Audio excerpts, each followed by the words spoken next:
I'm a chameleon.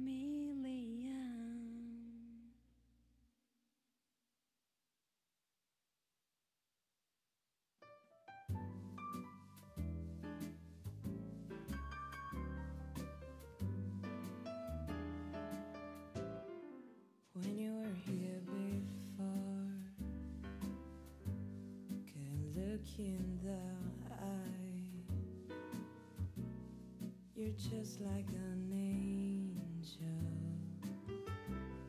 Your skin makes me cry.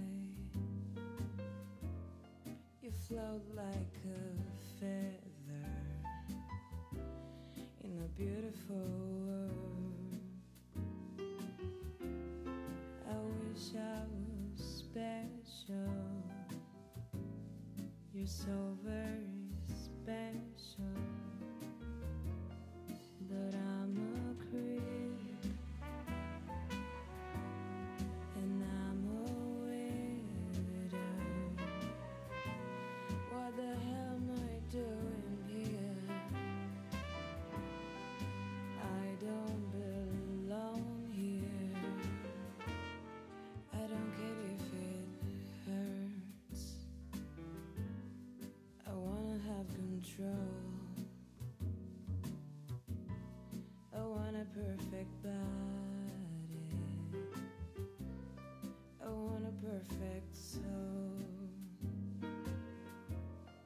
I want you to notice when I'm not around. You're so very special. I wish I was special. But I'm a creep. I'm a widow. What the hell am I doing here? I don't belong here.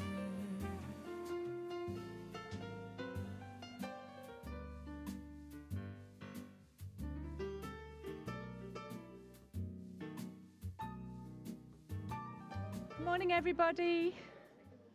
You're very welcome. We've no music this morning, so no live music, I mean. So if you could take your seats as soon as you can. Actually, I don't want to look at this yet. Never mind. Okay, thank you. Okay, just in case there's anybody here who wasn't here yesterday, my name is Dr. Rachel Hoare, and I'm the director of the Centre for Forced Migration Studies here in Trinity College. I'm also an expressive arts psychotherapist, and I work with unaccompanied minors here in Dublin. And I was so inspired by Ganza's little hijacking yesterday. Where's Ganza? There he is. That I'm going to have a little hijack now and tell you just a little bit about my work, just for a few minutes, if you'll bear with me, because I think it's so important. And I was thinking about it last night, and there's so much kind of overlap between everything we were talking about yesterday and the work I do with these unaccompanied young people.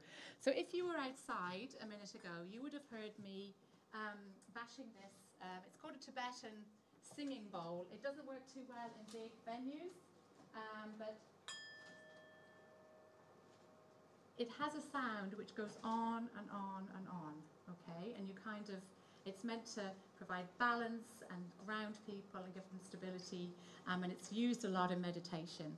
And if you can imagine a young person walking into my therapy room who's completely shut down, cannot feel anything, can't feel happiness, sadness, and this is a common trauma response, as you all know.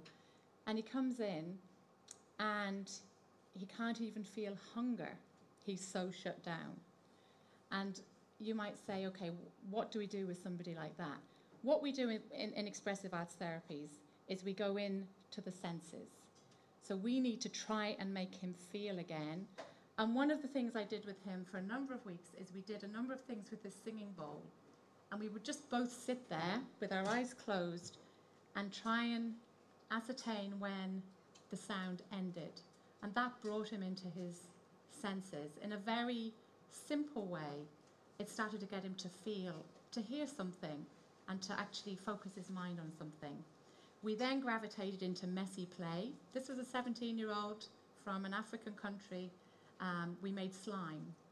And suddenly there was responses coming of, oh, putting his fingers into this, oh. And that is a reaction. That's a response. That's something that he can feel. So when I say expressive arts therapies, people automatically think of lovely drawings and paintings. Not all young people want to do that. But we work in very different ways to try and get people connected into their senses. Because as we know, when we're working with trauma, we need to have a sensory approach. I've got a number of bits and pieces up here. I might get to talk about a few of them after lunch because I might do another little hijacking.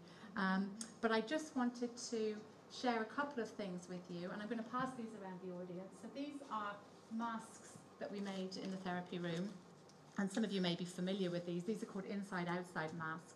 And on the outside, I had lots of trashy newspapers, as you can see, with different headlines. And this is how the young people think they are perceived by the outside world. It's actually very powerful. I'm going to pass them around so you can have a good look. And then inside is actually what they are feeling.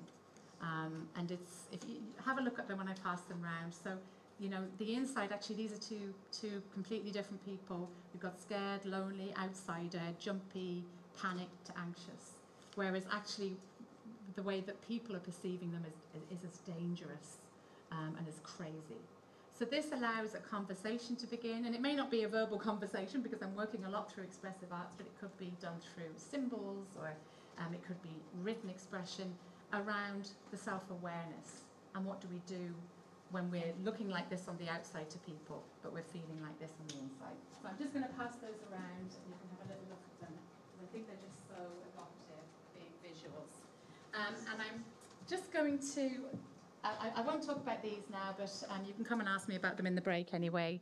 So I just wanted to... Can you move it on to the next slide for me, please? There.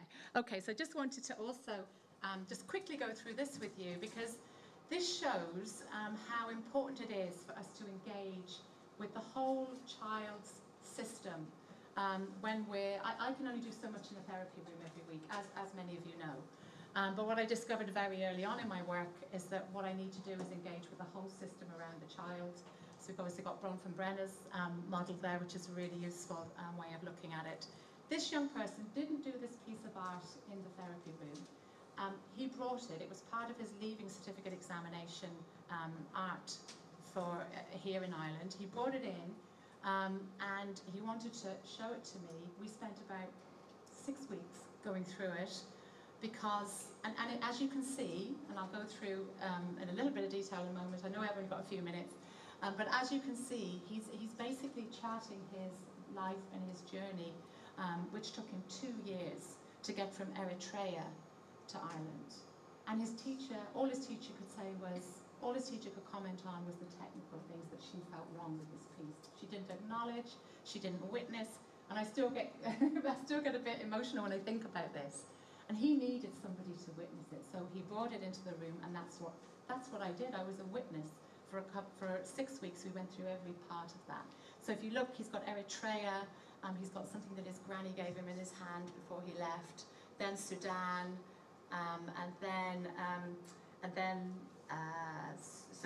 Eritrea, then Ethiopia, then Sudan, where we see the desert. Libya was a real low point for him, and you can see, you can't see this very well, but the colours of the blotches change so that they're really black when you get to Libya, because, and you can see there, very distressingly, one of his friends was tortured and lost some fingers. This is him looking in a very distressed state. And then we move on to, the theme was indentation, that's why that's on there, of the art piece for the Leaving Cert. And when we move on then, we see we've got Italy, and we've got a dove there, quite hard to see. Then we've got Switzerland, and there's actually an ambulance that he's drawn there. Then we've got France, and he's very proudly holding up a trophy that he got boxing in the Calais camp. And then we've got Ireland, where there's the hope. So I think that just shows the power of the expressive arts, and that wasn't something that he did with me in the room, but he wasn't witnessed. And that was just so important, that he was able, that he had somebody who we could who could witness that with him.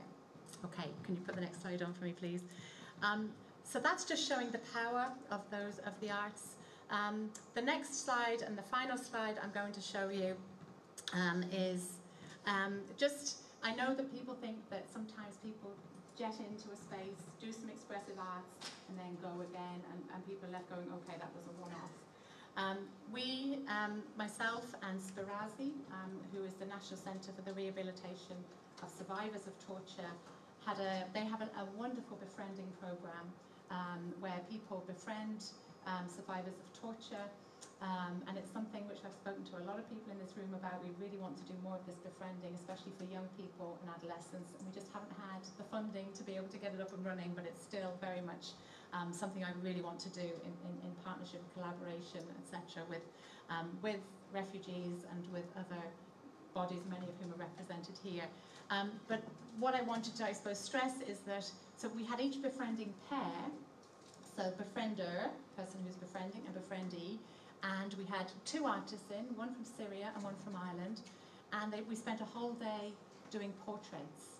We started off with a collage background, because that's very non-threatening when you feel like you've always been told you're not good at art.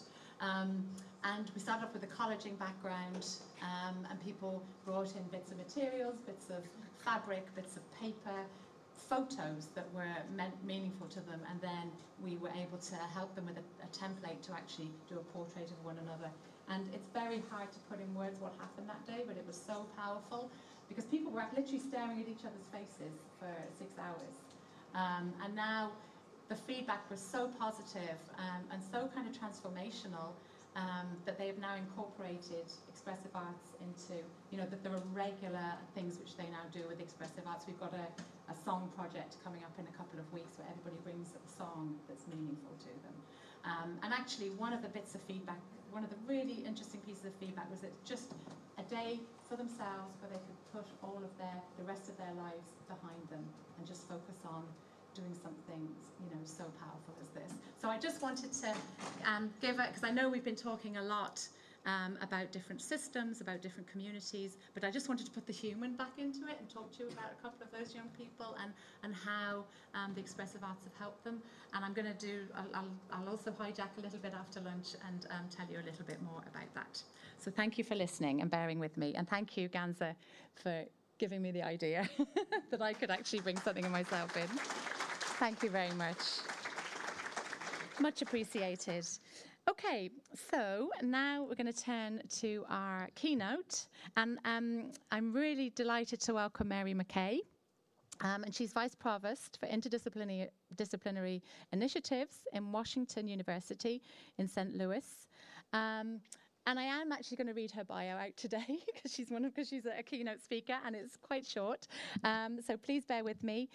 So Mary is the Vice Provost for Interdisciplinary Initiatives at Washington University in St. Louis. In this role, she works to enhance interdisciplinary research and education across the campus and to build the collaborations needed to ensure the successful implementation of the university's strategic plan. With over 200 publications, Dean McKay brings a wealth of critical scholarship and leadership in the areas of poverty, mental health, and the health prevention needs of poverty-impacted youth and families. Prior to joining Washington, Dean McKay was the McSilver Professor of Social Work and the inaugural director of the McSilver Institute for Poverty Policy and Research at New York University's School of Social Work. So a big welcome for Mary, who I know had difficulties getting here, so we're delighted to see you.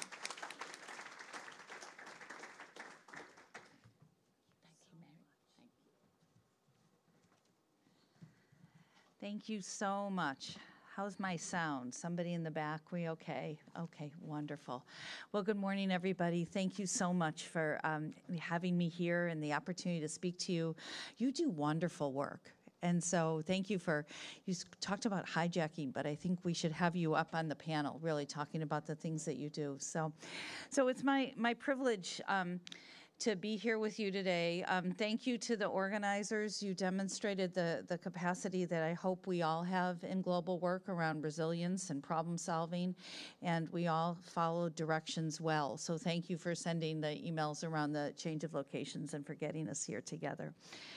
So, you know, just looking and hearing a little bit about the participants in this room today, know that I start here kind of honored and inspired by you all. You know, our shared commitment around helping children thrive across the globe, investing in their families, their communities, sometimes situations in the aftermath of just horrendous circumstances and trauma. And so I'm glad to be in the room with all of you. So I'm going to very briefly talk with you about our program of research. I will talk especially about the collaborations that really without those collaborations, the focused work around children would not be possible. And then I'll lay a little bit of data on you about why it might matter for kids. And then we'll close out, I hope, with many questions and a discussion. So first, a little bit about kind of our program of research that extends to colleagues in the U.S., but really then across the globe.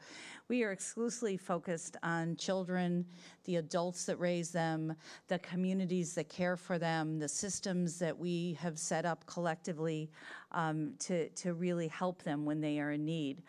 And we go across a range of outcomes. We care about children's health. We care about their mental health, their overall well-being, whether they stay in school.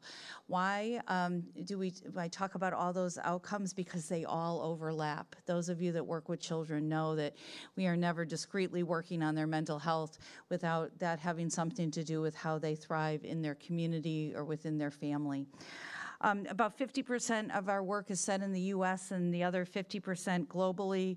But I would say that there's a lot of commonalities in the context that we work with children within. Those contexts are characterized by poverty, by high levels of exposure to violence, by a lot of moving around, high mobility. But they're also really characterized by resilient adults, children that can be on a journey like the one that you described and regain hope.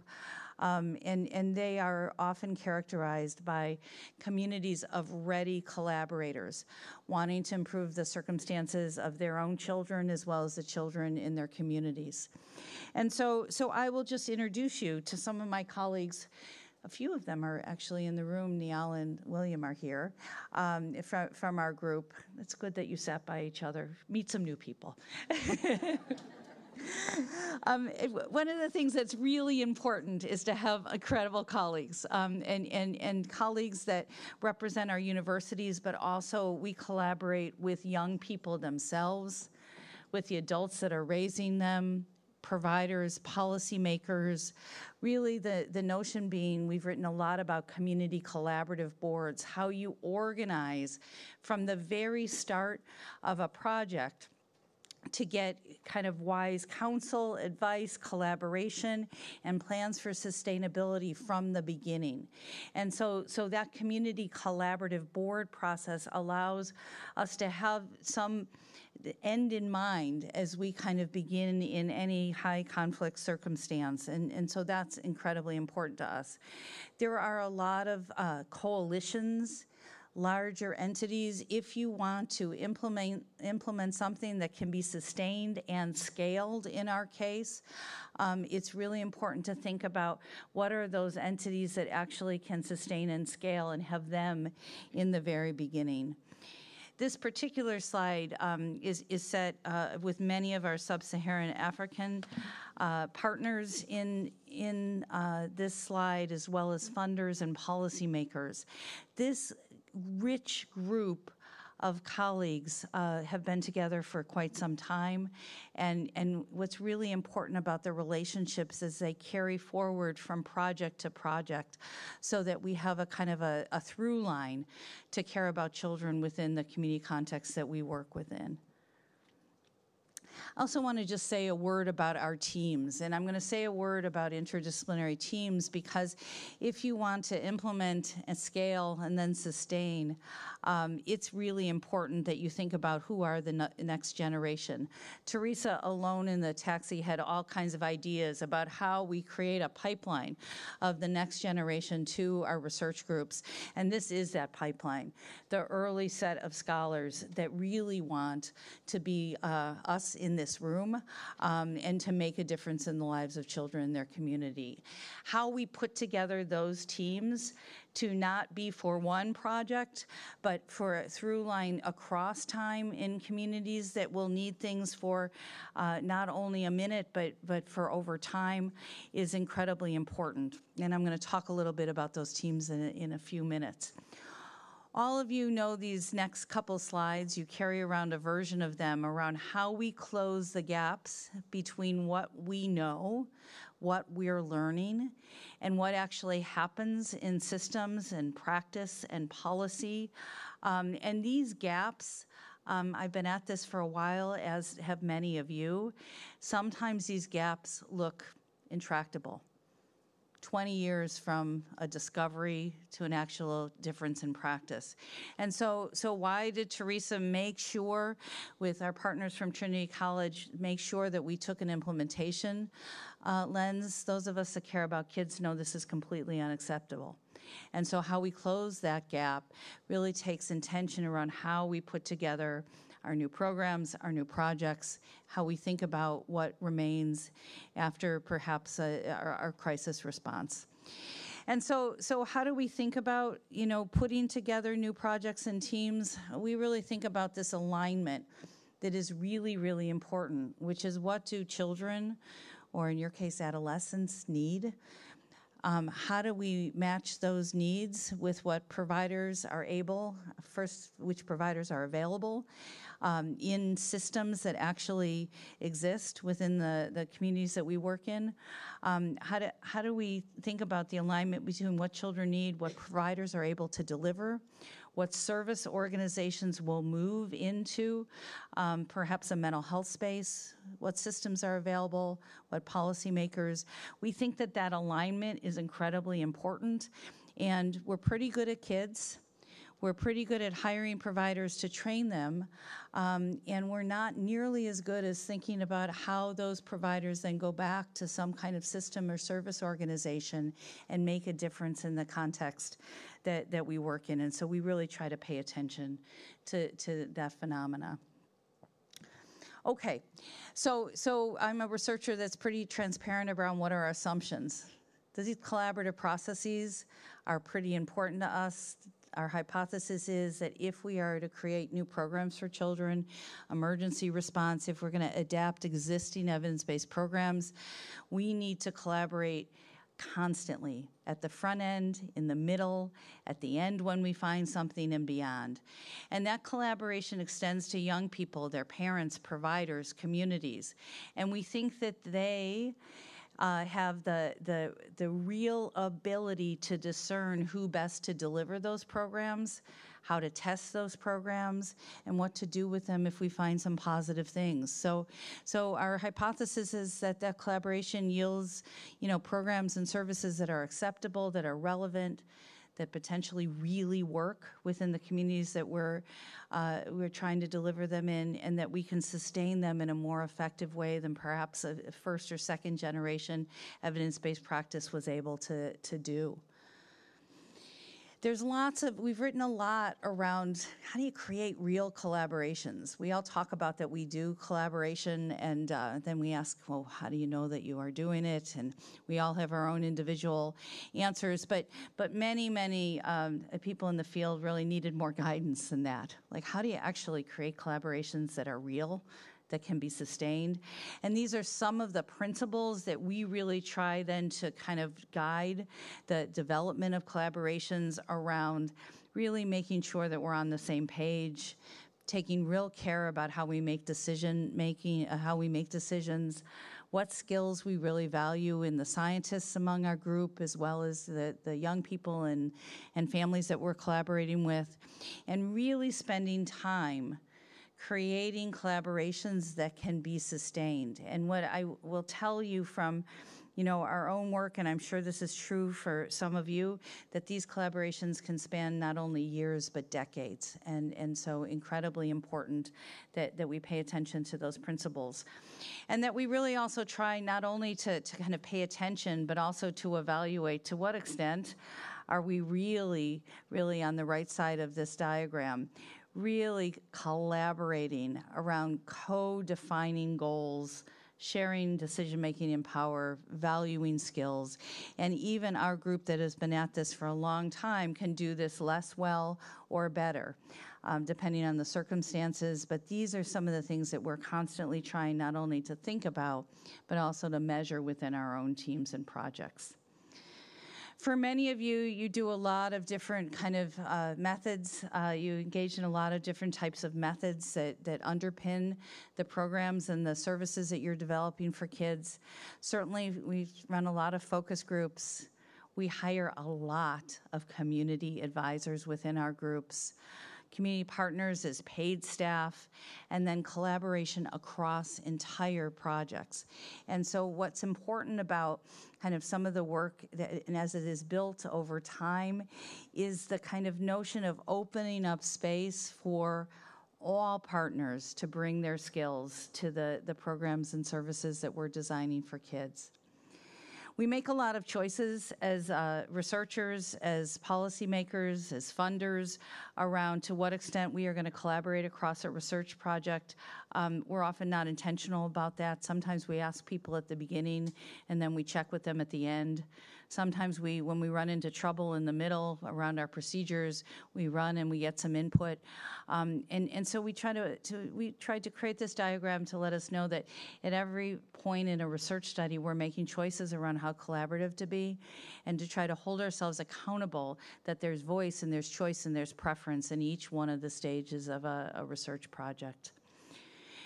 And that we're finally, in each one of the projects that we're working on, we're trying to think hard about how our partnerships are developing with an end goal that we don't own these things anymore. And I think that especially in some of the early evidence-based practice work, and maybe even the still has a bit of this in the current day, if we developed it, we also owned it.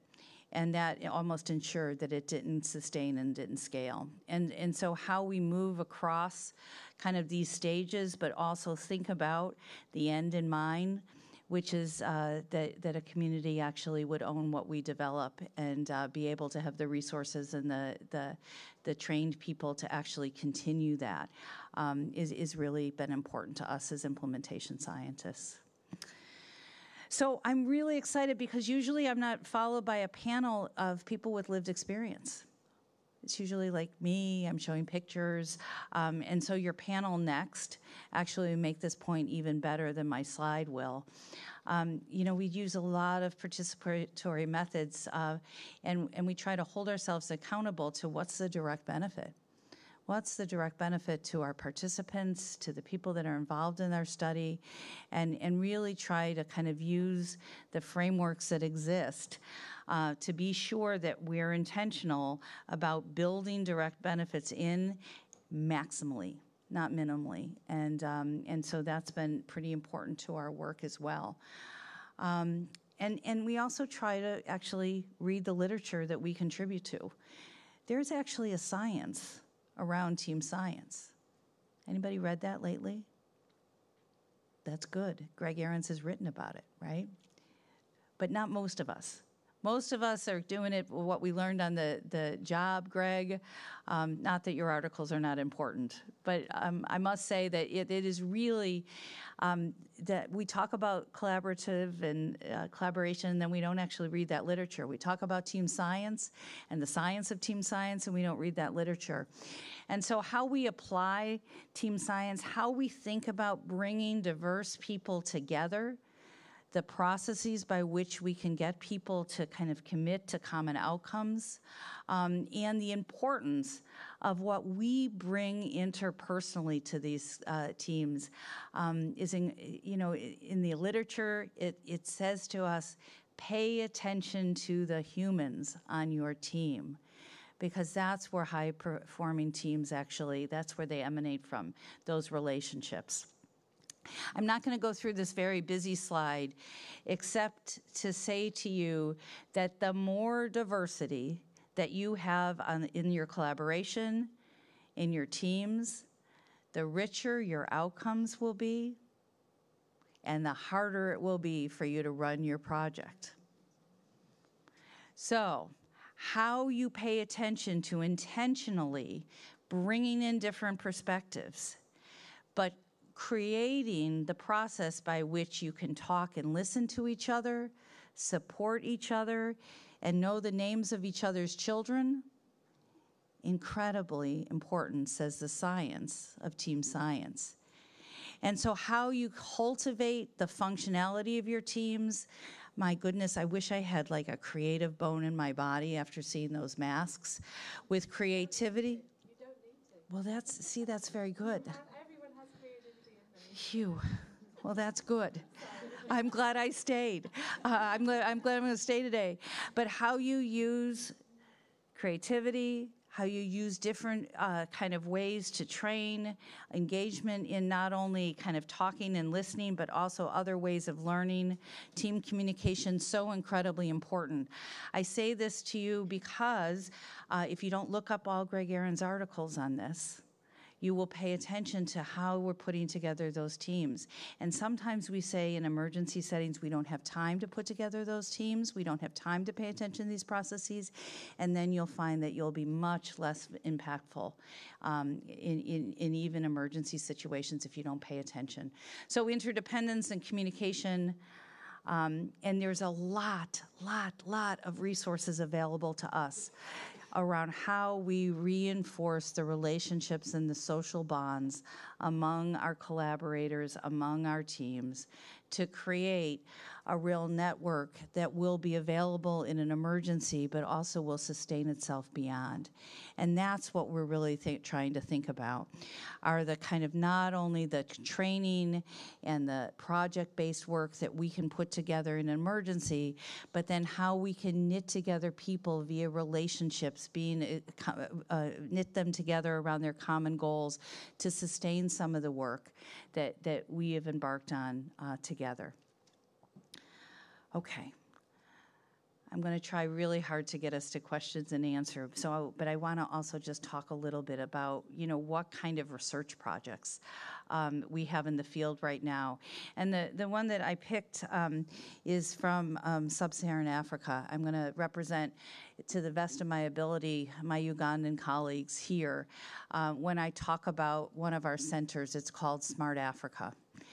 And Smart Africa was a NIH-funded, a National Institute of Health-funded center that allowed us to put together an amazing set of collaborators across country contexts, more specifically Uganda, Ghana, Kenya, and South Africa, and really focusing in very specifically on children's mental health. One of the other kind of priorities of these centers from the National Institute of Health is they wanted us to focus in on could we implement evidence-based practices, and could we scale those to close some of the service gaps. So that's only aim one. So the National Institute of Health put a lot of pressure on these centers, right? They not only wanted us to put together a consortium and really focus in on kids' mental health and how you implement evidence-based practices across multiple countries, but then could you also simultaneously pay attention to building research capacity within each of the countries, and we picked 2 countries, Ghana and Kenya, to be our first pilot sites. And then could you scale in another site? So could you go big? And then could you disseminate your findings, not just once, not in academic journals, but could you actually really work with policymakers, really work with funders in country context to actually sustain the work? And so those were required aims, if you will, and we put our specific spin on those because we had really close relationships in sub-Saharan Africa through Dr. Fred at Washington University, Ozge Proski, let me call William and Niall's name, as part of a really vibrant group of practitioners and researchers focused in on children's mental health. So Smart Africa went to work around these specific aims, and we had to pick an evidence-based practice to implement. And so the one we chose was one that we had worked with in the U.S. for a long time. As a shorthand, they were referred to as multiple family groups. Young people, their families, the adults that were raising them, coming together to work on mental health challenges together in groups. So this wasn't individual work like the work that you described earlier. It were multiple family groups, and what we wanted to do is really figure out in rural Uganda, where were the existing providers that could actually implement that evidence-based practice? And those of you that have been to many of the country contexts that we work in, rural Uganda in particular, know that there is not a vibrant mental health system for children. And so how could we think about what existing institutions were caring for children, which ones were funded, where were the adults within those systems that actually we could train to deliver multiple family groups? And we set on kind of two groups of folks that existed in a child's ecosystem. Those were parent partners, and those were community health workers. And so that was our experiment, is could we adapt this multiple family group intervention that was designed in the U.S. To help children and relieve some of the mental health burdens that they were experiencing, and particularly DBDs, kids that were struggling behaviorally. Those are disruptive behavior disorders, because those really threatened kids' ability to function and thrive within school and within community. We had to scale, and so it wasn't a small trial of just 2 or 3 or 50 or 100 kids. 1,000 kids were in this trial. And then we also worked in our capacity building countries in a smaller scale to really try to figure out, could we implement and could we actually make a difference in kids and families' lives? So let me just tell you a little bit about these multiple family groups. And William, say the name of our program, will you? Say it real loud so people can hear. His Ugandan is much better than mine. This adaptation, from not only its name, but also kind of all the concepts within it, all the activities, those were redesigned by young people, by the adults that raised them, by the parents or the community health workers that would implement those. The leaders of schools, the leaders of health systems weighed in on those concepts. Now, what's really interesting, and I've done a lot of adaptation of evidence-based practices across the world, is you expect young people to come in and kind of throw your intervention manual away and say, boy, that's not relevant. In fact, that's never been my experience. That folks are really, really, when they look at some of the materials around how do you help children, how do you help strengthen families of many forms, there's a lot of universal principles that go into helping children and families be successful across country contexts, across scarce resource contexts. So what are some of the focal points of the US-based work that were adapted by our Ugandan collaborators? Really a set of family processes, no matter what the family form, that had to exist in some form around young people. So in the U.S., we called those the 4 R's and 2 S's. R like the letter, S like the letter. These are actually, this is the entire evidence base around what you can do if you have a child with serious behavioral problems. You could work with their families around organization, around relationships, around communication. Respectful communication is named by a grandmother.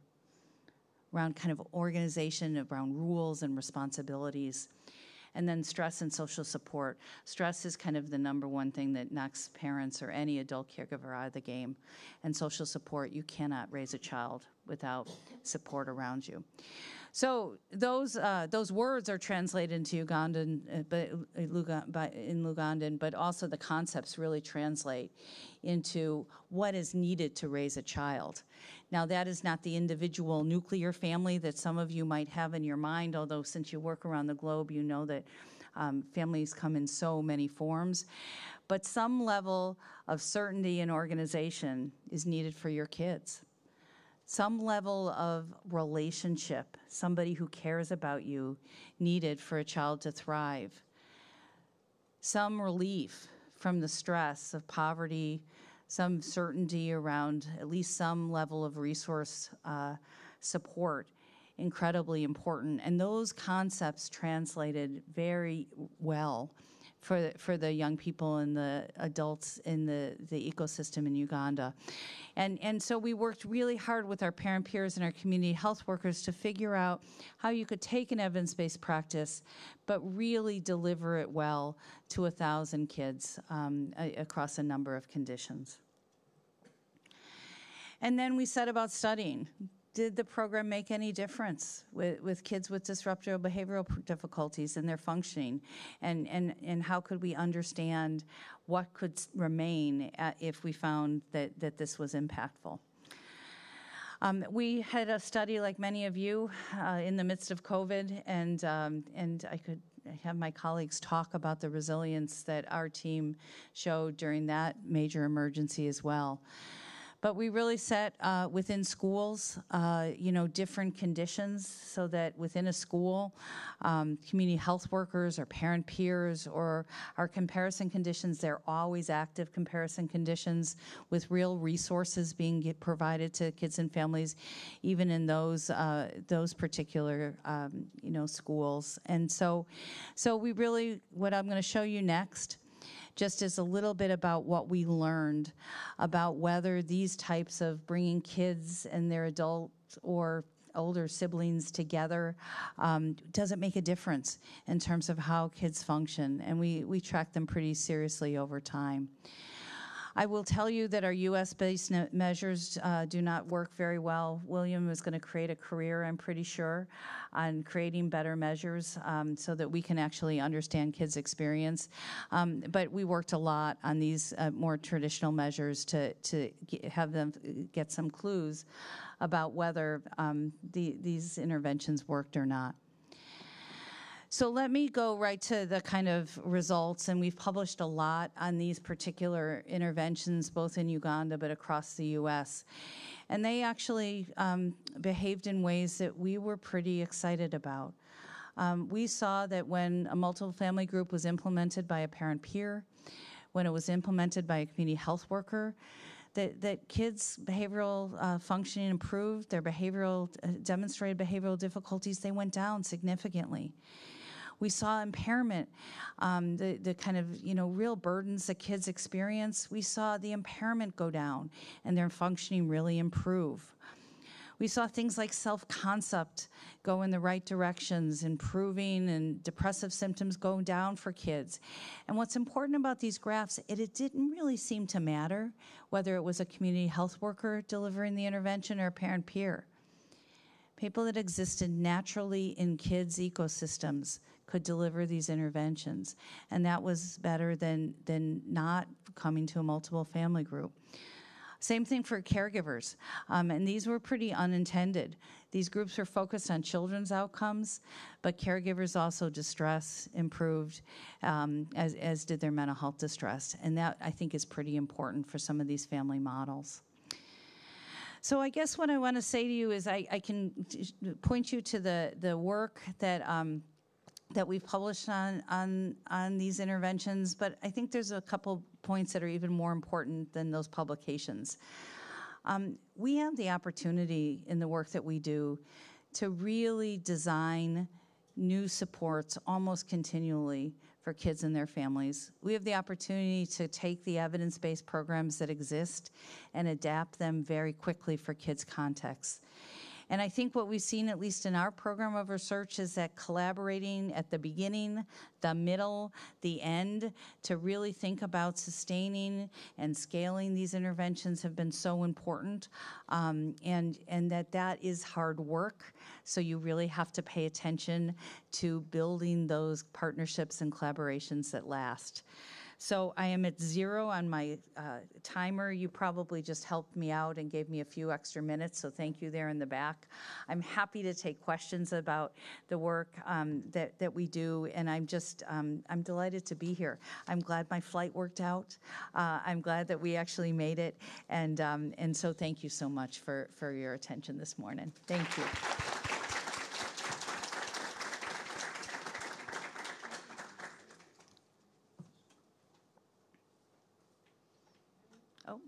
Oh, there's somebody in back.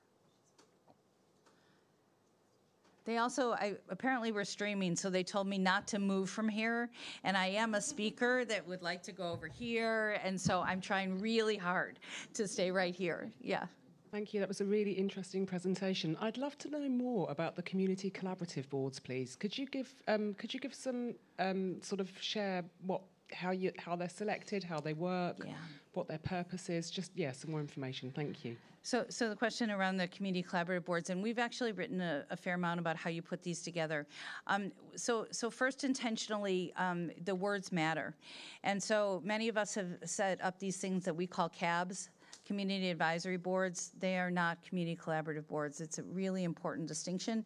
Advisory boards you can listen to if you wish, and you decide not to when you don't. And we were really trying to signal something different in the communities that we work in. So collaborative boards are intentional. They are intentionally populated with the kind of end users of the program that you want to create. So in our case, young people and the adults that are raising them. They're also intentionally populated by potentially people that would deliver your intervention, would care about it after you were done. So those systems, funders, and potentially policymakers. I will tell you that they build on each other. It is very rare to be able to walk into any new community or any new kind of situation and have a representative group your first meeting. So you often take volunteers. And the consistent question that we ask ourselves at a community collaborative board is, who are we representing and who are we missing? So think about them building over time to be more diverse, more representative, and to include voices that both are super excited that you are here, but those are not my favorite voices. The ones that really are needed are those that are really skeptical about what you want to do and how you want to do it. Collaborative boards mean that the outcome is not certain as you begin, but what is certain is that we're going to come up with a set of shared goals and outcomes. We pay attention to creating kind of mission, how we're going to actually work together, and those processes that I talked about, those actually define the agenda for the early meetings.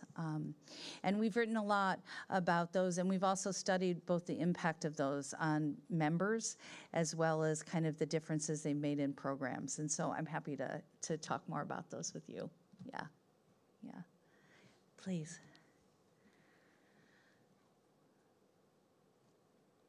Libby's coming.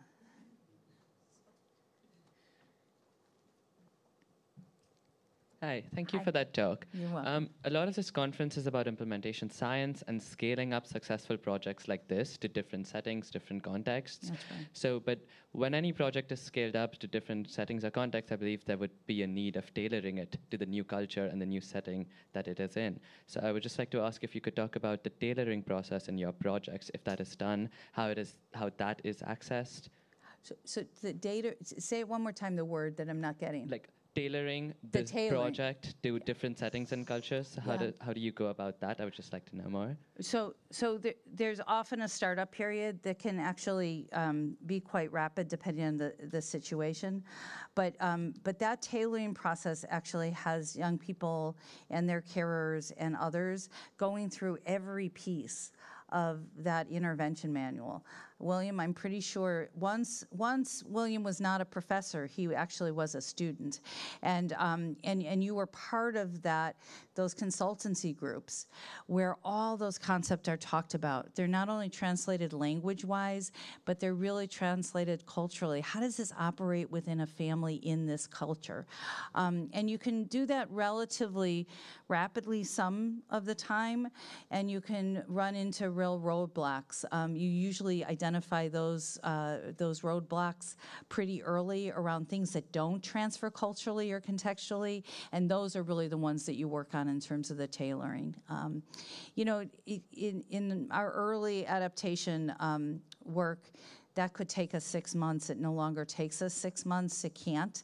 And so these kind of rapid, intense consultancy groups where they're really, really seriously working on the content so that we can get to the field as quickly as possible. Yeah. Yeah. There's one more.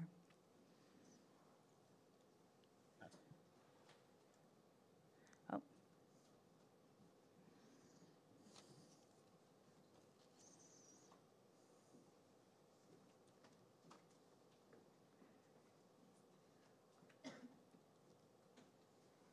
Thank you so much. As a clinician, listening to your talk, I can see all the clear ways that doing this work contributes to nonviolent conflict resolution and contributes to peace building. But I was wondering if there were active efforts to involve like peace building actors within the context that you were working in, because I think often our work doesn't get translated well. In terms of, as you're thinking about policy, not just thinking about this as a mental health policy, but thinking about it as a policy that will enact change culturally across community. Right. It's such a complicated question. So I think that there's a couple ways to kind of go about this. First of all, to address it just the way you just did, which is that we have a cultural transformation goal. A kind of a how we work together normative goal for change. And I have to say, in the country context that I work in right now, that isn't often where people start. They are looking for programs, not societal transformation. That actually may be true for the U.S. as well. And so we've actually started to really build these concepts into the programs. So I don't know if that makes me subversive or disruptive, or I'm not really, I haven't thought about it in this way before. But this is a new way of protecting children. It is a new way of having adults relate to children. It is culturally consistent, and but also not necessarily the kind of norm. And so we've been starting to build in the things that we want to change around protection of children, thriving, actually into the intervention. And then selling, if you will, based on a positive response and outcome, the program that comes along with transform processes. I sometimes, in my younger years, got very disappointed when people didn't see the moral value of what we were doing, or the importance of kind of changing the way societies worked. And I haven't been able to do that. But what I have been able to do is have the most skeptical of policymakers really endorse how important these multiple family groups are, and really endorse how, in the end, it was really important to protect children and actually work on their mental health, even though I know those same policymakers hold tremendously stigmatizing beliefs around mental health. So I think that they are, so our tact has been to build practices and programs that feel like they are owned in the context and endorsed in the context. And what implicitly you are doing by that is endorsing a new way of operating. And that's how we've actually approached that. Don't get me wrong, we've gone to Parliament plenty of times trying to convince the other way, and I think actually we're making some inroads. But it is not the easiest way to approach some of this, whereas I think we have to build in what we want to see in the world through these collaborative boards, through these programs, and see if they could feel like they are owned by the people that we want to own them. Yeah, that's a very clunky answer to your question, but I'm going to think about it. Yeah, thank you. Thank you.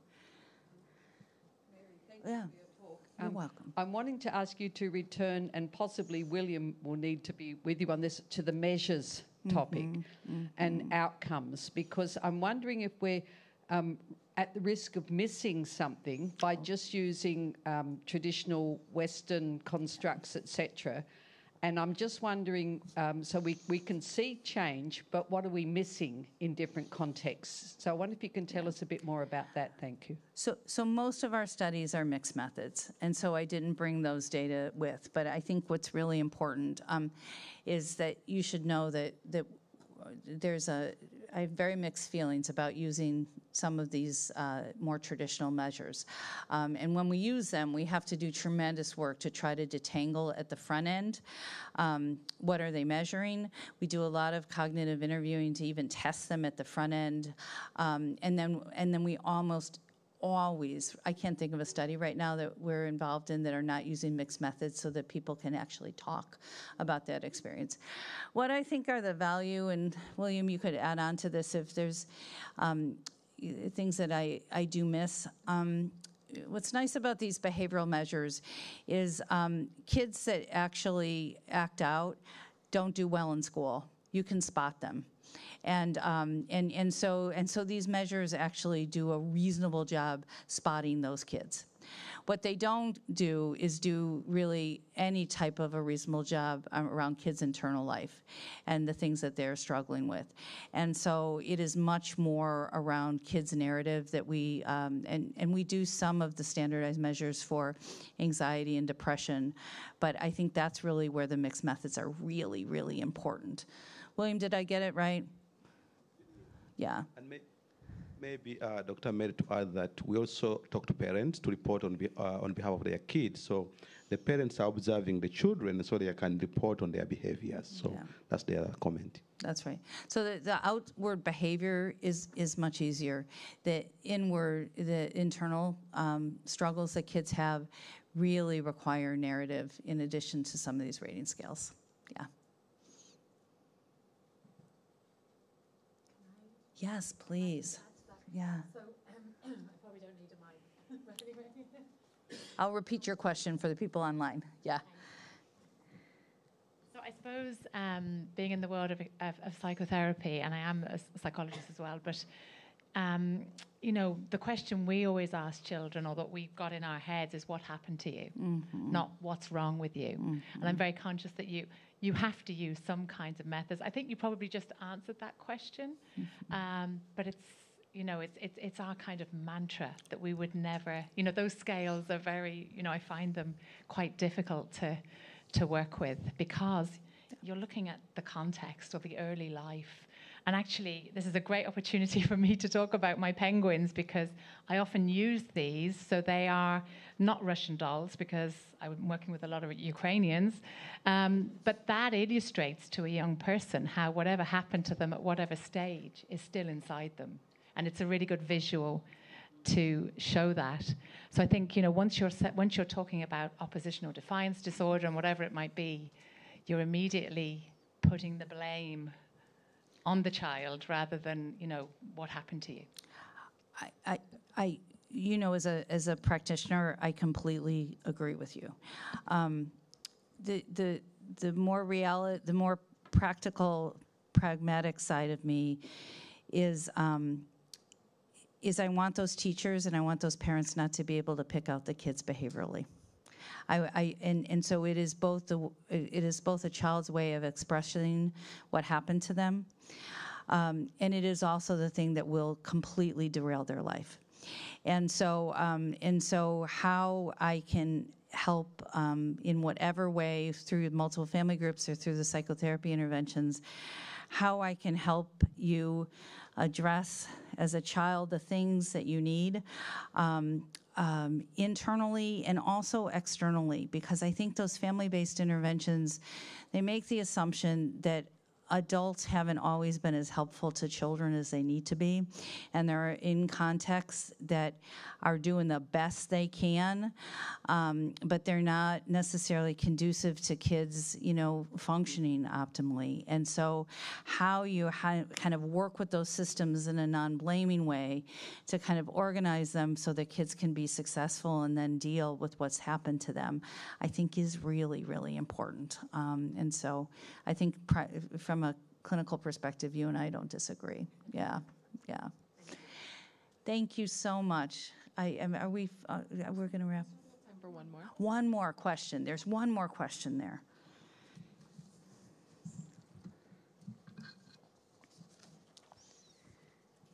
Thank you. I just wanted to ask about how, to the extent that you were able to scale and sustain Smart Africa, after the period was over, initial sort of research period was over, and what it would have taken for you to be able to scale it further.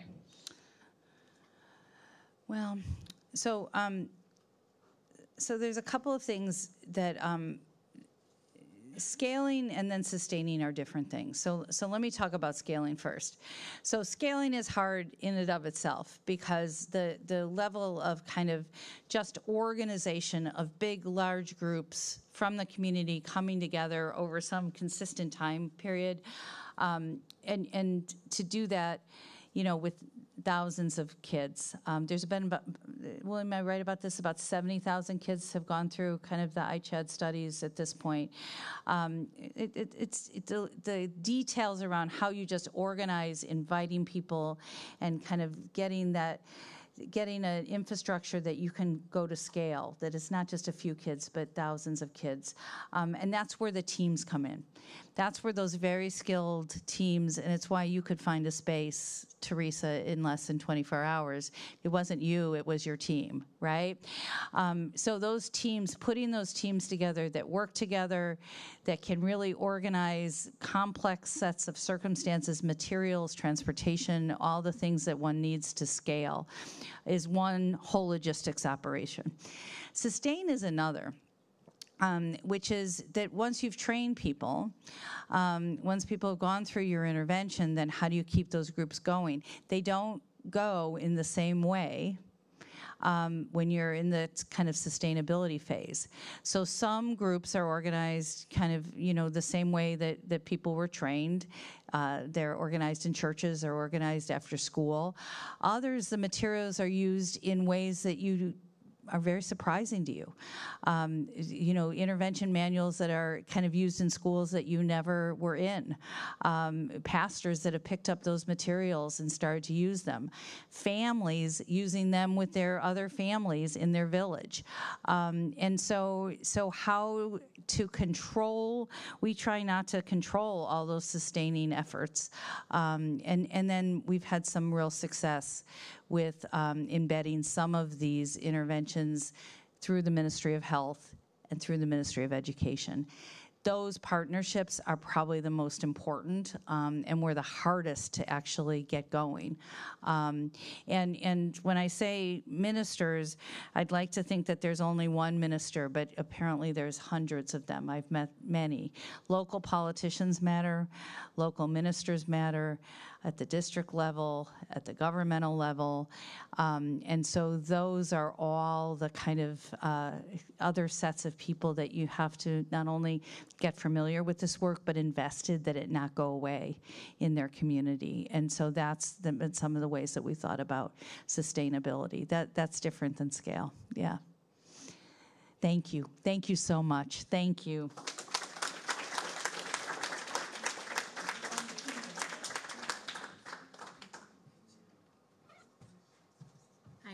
Thank you so much, Mary, for sharing all that rich information with us and for doing it with such grace and eloquence.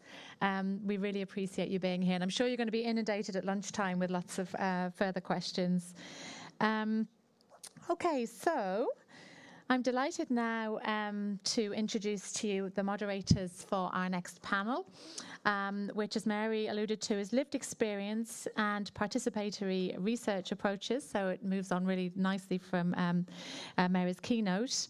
And our moderators are Zihindula, who you already met last week, and Gillian Wylie. And I'm going to invite our panelists to come up to the front now. Thank you. You've already preempted me on that one. So I'm just going to introduce our panel moderators first. So Zihindula, he's a research scientist, Trinity College, Dublin. His bio is in the pack, so please have a good read if you haven't already. And Gillian Wylie is also from Trinity College, and she is head of school and professor in peace studies and conflict resolution.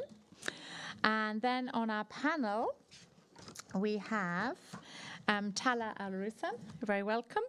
And Tala is professor in University of California, San Diego. And we have Samik Jain. Is that okay? Okay, thank you. And he is a student fellow from Boston College. You're very welcome. And then we have, sorry, just turn the page here. Mustafa Kashkaya. And he is a student fellow from Dublin City University. And then we have Tanya Bosky, who is assistant professor from the American University of Beirut. So you're very welcome, and we're looking forward to the discussion. And we're going to have a breakout session after this, just the same as yesterday. Over to the moderators. Thank you. So thank you all very much, and we're really, this panel does follow so nicely from Mary's keynote, and as she said, it's great to have people who have this lived experience of participatory research to follow on from what she has introduced this morning. So we have questions, Ganza and I have questions here about the lived experience and participatory research. But we think it would be nice to start with just a few words from each of you about your lived experience of doing participatory research so that we can then ask the more detailed questions. So you have 2 minutes each on that, and perhaps we can, I don't start at this end with Tanya.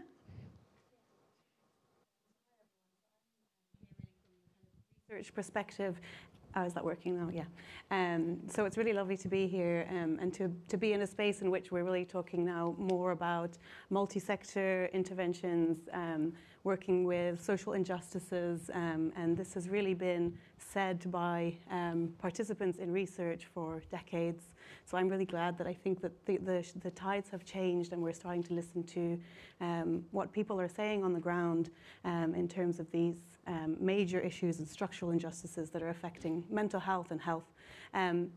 So in terms of my experiences, I'm a researcher at American University of Beirut. I've worked with children and adolescents and have tried very hard to really collaborate, as was being discussed in the keynote, with young people, with children, with parents especially, to make sure that the research that we're doing is really responding to their agenda and their needs rather than my own perceptions or the perceptions of donors or so on. And I've come across many, many challenges, and I think that's what we'll kind of discuss today around power imbalances and systems that don't really weigh the voices of people with lived experiences, of participants in research, and especially of children, whose voices are very difficult to capture and to ensure that they're valued within research projects from the very start, before we're setting research questions, before we're deciding what the agenda is, before we're deciding what interventions are, rather than just being a kind of tag-on consultation process at the end. So yeah, I'll stop there and say more in a minute. Yeah, thanks, Tanya. So my name is Tala. I am faculty at the University of California, San Diego. I grew up in Jordan, which is a country of refugees. It's one of the top refugee hosting countries in the world, surrounded by war zones, and I did medical school in Cairo University in Egypt before moving to working with Doctors Without Borders in Yemen and in Switzerland. And then I decided to switch careers to public health because I felt tired of just seeing the same in my clinic over and over again, and all my questions were to be answered outside the clinic. And that's when I decided to pursue a career in public health in the US. I trained at different places in the US, so I have a good sense of what's happening there politically and also on a scientific level. So I trained in Iowa, in the Midwest, in Texas, in Dallas, at UT Southwestern, and I trained at Harvard School of Public Health in Boston before moving to California. I'm on the West Coast now, where the majority of the global wealth is concentrated, and I feel I am well positioned to really push the boundaries on thinking about inequality and the role of public health in addressing what's happening, especially in situations of conflict, where I see a lot of conflict not only in the Middle East, but really globally. We see it now on campuses, and I would love to talk to you more about the response to these and what we learned in the Middle East about conflict resolution, which I think Jordan is a good example of how we have been receptive of so many refugees for generations. Actually, the conception of the country was founded after the Nakba of 1948. So the majority of people living in Jordan are of Palestinian descent. Now, personally, I come from a lineage of people who are displaced, just like a lot of people in that region. So my mother is half Persian from Iran, half Palestinian. My dad is half Syrian, half Jordanian. So the history of migration really runs through my family. And in California, I founded the Displacement and Health Research Center, which is made up of refugee students and trainees. So really now thinking about pipeline and thinking about the next generation of leaders being displaced themselves. Hi, everyone. I'm Samik Jain. I'm still a student, so I don't have all these incredible experiences yet, but I'm just so honored to be on this panel with everyone. And currently, I'm at Boston College, and I'm an Omar Agad Fellow, currently doing research and working on specifically mental health of LGBTQ people and communities on a cross-cultural level. My home back in India, Middle East, and America, to create like a theological and legal constitutional analysis of LGBTQ individuals' rights and the impact it has on mental health. And I am originally from India. I've spent a lot of time in rural communities up north in India, and that's where my family originally migrated from, to Bombay now, where we live. And yeah, that's been my experience so far, and I'm so happy to talk about all of it with you here, and as I've learned in the past 2 days, to say it is grand. Yeah. Good, you're acquiring some Irish terminology. Well, hello everyone again. I'm Mustafa. So I came from Syria. I moved to Dublin recently in 2022. I came from a more practice-based background, being a translator and interpreter since 2006. So my experience here is like being engaged with people, local people on the ground during what happened in Syria since 2011, and that's why I'm a kind of advocate of paying more attention to the local knowledge or indigenous knowledge in research, which is important. I'm doing my PhD. I'm in my second year currently. So my initial research proposal was studying the kind of communication methods adopted by NGOs in Syria, because I've been personally engaged with some humanitarian aid NGOs operating in Syria in the post-war time. So, but due to some logistics, we have to change the research projects, but still I'm in the field of translation and communication as well, studying Arab migrants in Ireland, because those people are mostly forced to leave their countries. They were forced to leave their countries. Some of them are migrants on different backgrounds, of course, or on different grounds, but it's also important to raise the awareness of their culture their local knowledge again, and how to correctly engage with them in a very inclusive and constructive way here in Ireland. Thank you.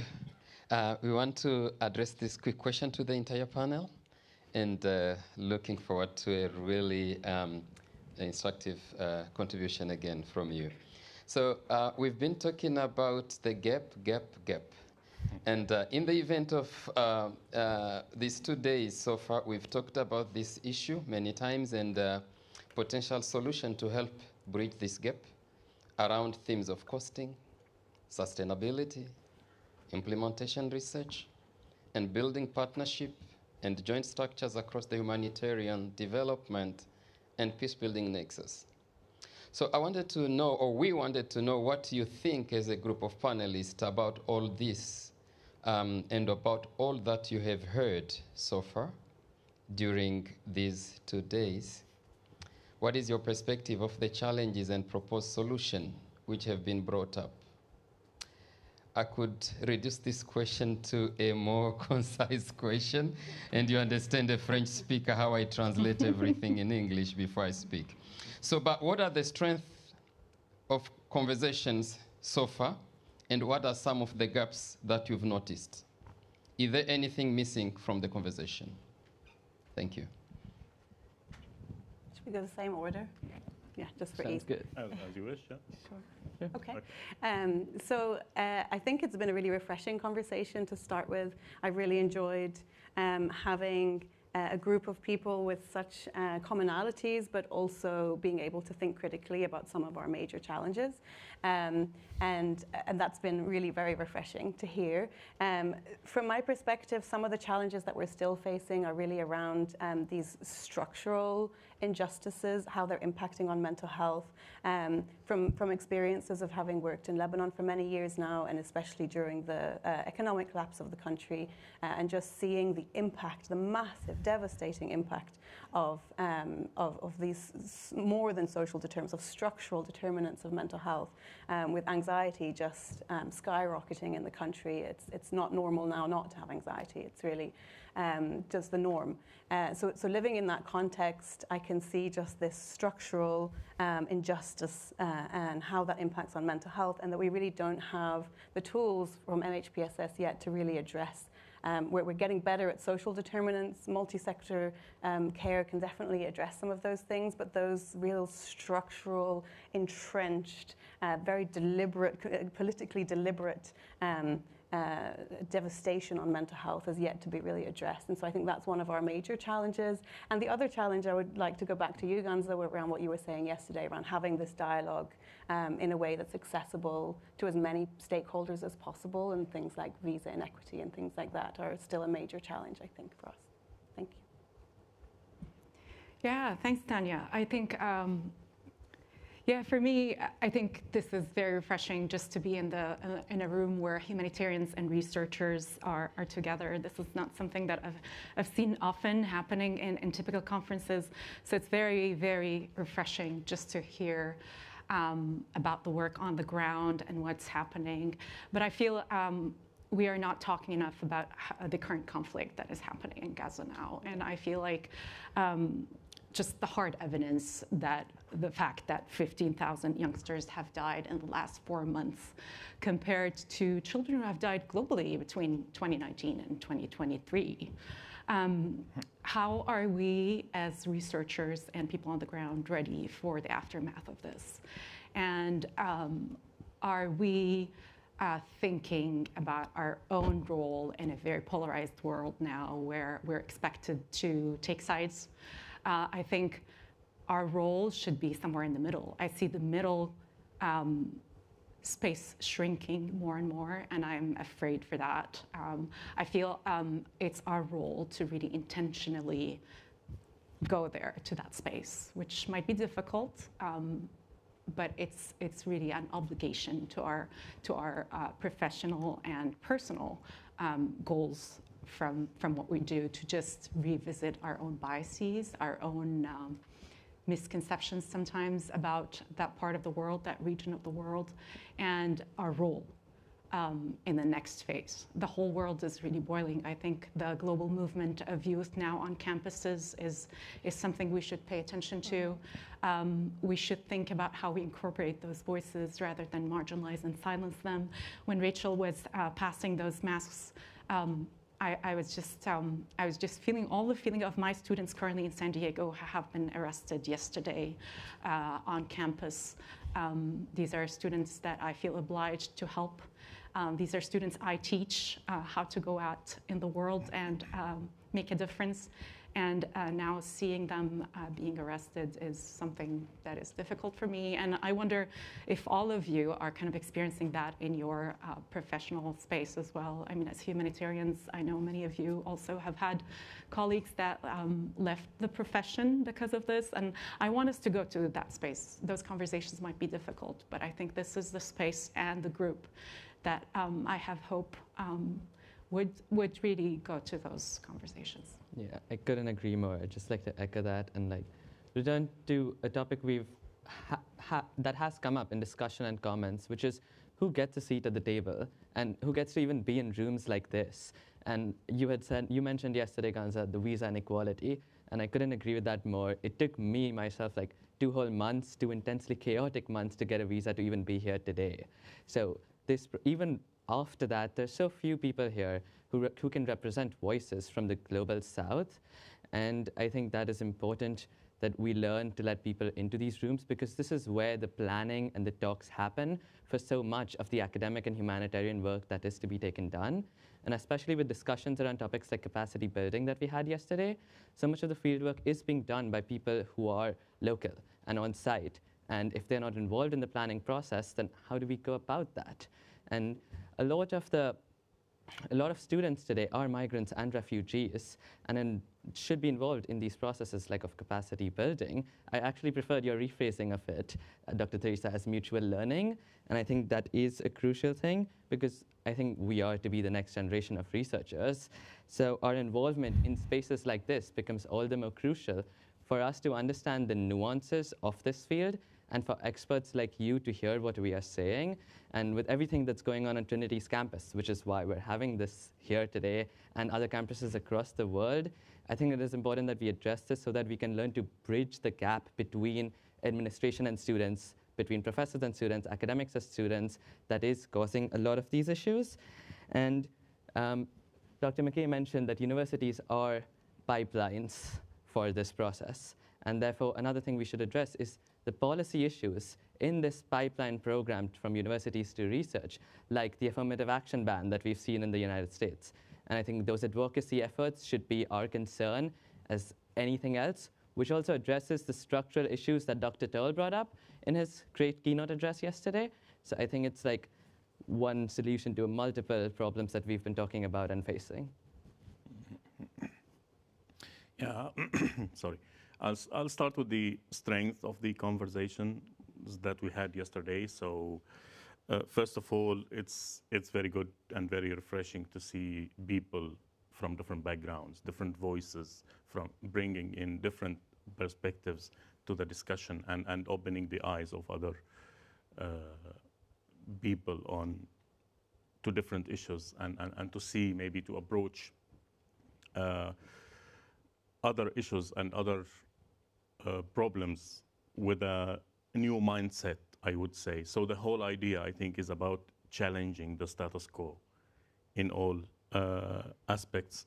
And that's why, now based on my research on local knowledge, to gain local knowledge from people in different parts of the world, whether they are refugees or migrants, or whether they are still in conflict zones and in need of mental health support, mental health and psychological support, you should establish multi-directional channels of communication in order to be in touch with their realities, in touch with the cascading effects, the experiences of those people have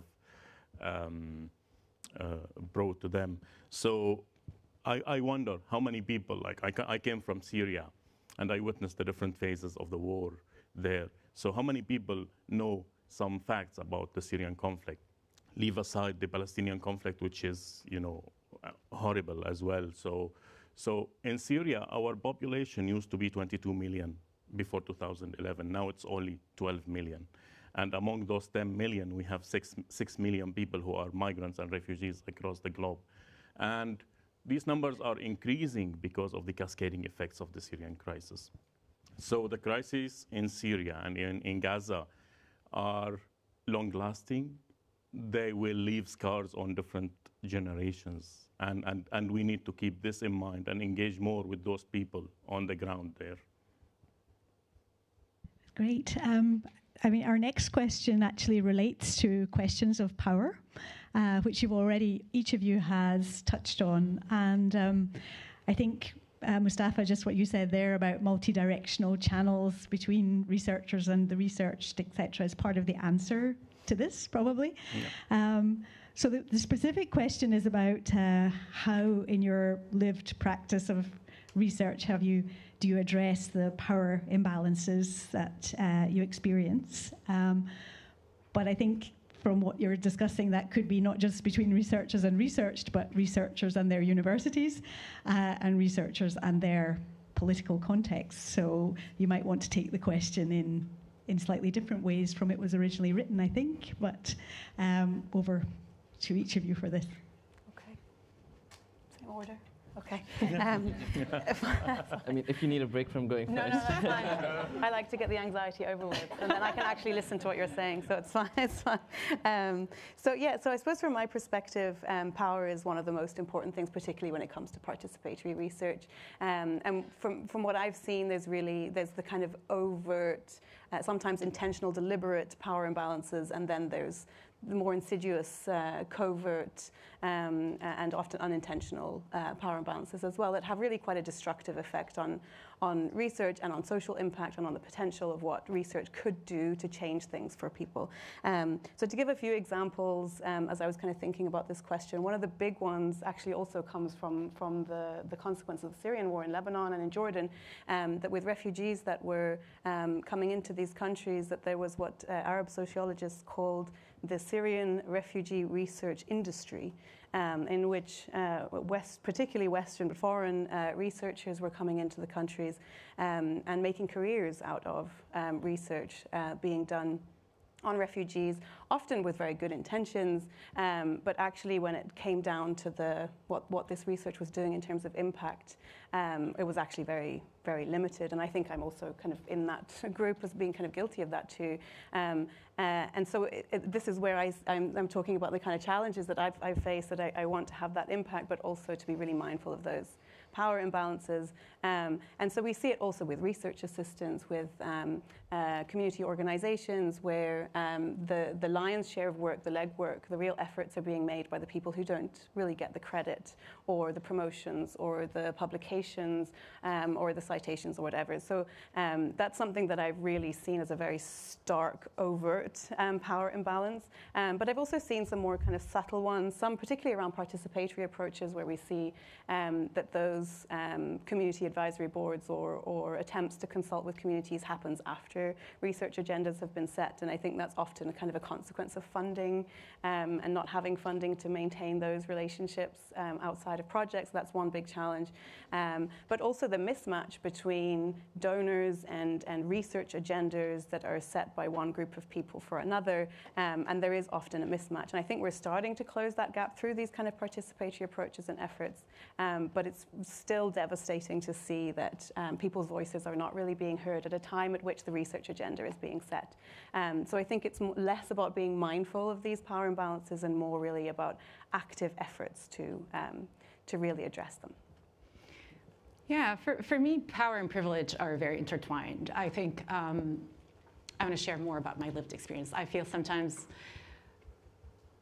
that because I live in the States, I might be perceived as more powerful or more privileged compared to if I was working in Jordan.